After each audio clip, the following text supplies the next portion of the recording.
যখন হায়জাগ্রস্ত ছিলাম তখন আমি জল পান করতাম, অথচ আমি কি হায়জাগ্রস্ত। তারপর আমি কি করতাম,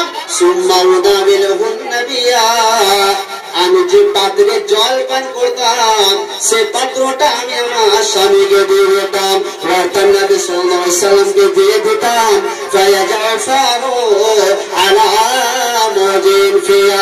অর্থাৎ আমি এই পাত্রে যেখানে মুখ লাগিয়ে পান করতাম সেখানে আমার স্বামী অর্থাৎ নবী সাল্লাল্লাহু আলাইহি সাল্লাম মুখ লাগিয়ে পান করতেন, অথচ আমি তখন হায়জাগ্রস্ত ছিলাম। শুধু তা নয়, নবী সাল্লাল্লাহু আলাইহি সাল্লাম যখন কিরূপ আচরণ করতেন স্ত্রীদের সাথে মিলস অবস্থায়, আয়েশা বলছেন যখন আমি হাড়ের মাংস খেতাম, যখন আমি হাড়ের গোশত খেতাম, আর হাড়ের গোশত খাওয়ার পরে সেই হাড়টা আমি আমার স্বামীকে নবী সাল্লাল্লাহু আলাইহি সাল্লামকে দিয়ে দিতাম, আর নবী সাল্লাল্লাহু আলাইহি সাল্লাম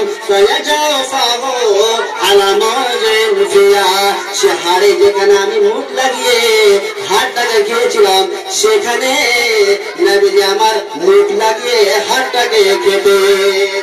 তাহলে কি বোঝা গেল, নবী সাল্লাল্লাহু আলাইহি সাল্লাম হায়জা অবস্থায় কিরূপ স্ত্রীদের সাথে আচরণ করতেন।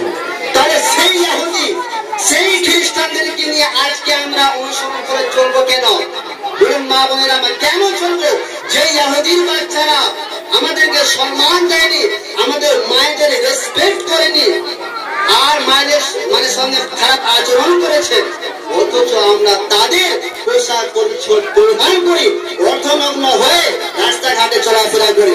আরেকটা আপনারা মারাত্মক যেটা ভুল করেন, আওরাত মানে হচ্ছে লুকিয়ে থাকা জিনিস, অর্থাৎ আপনারা মায়েরা বোনেরা হচ্ছে লুকিয়ে থাকা জিনিস। কোথায় থাকবে?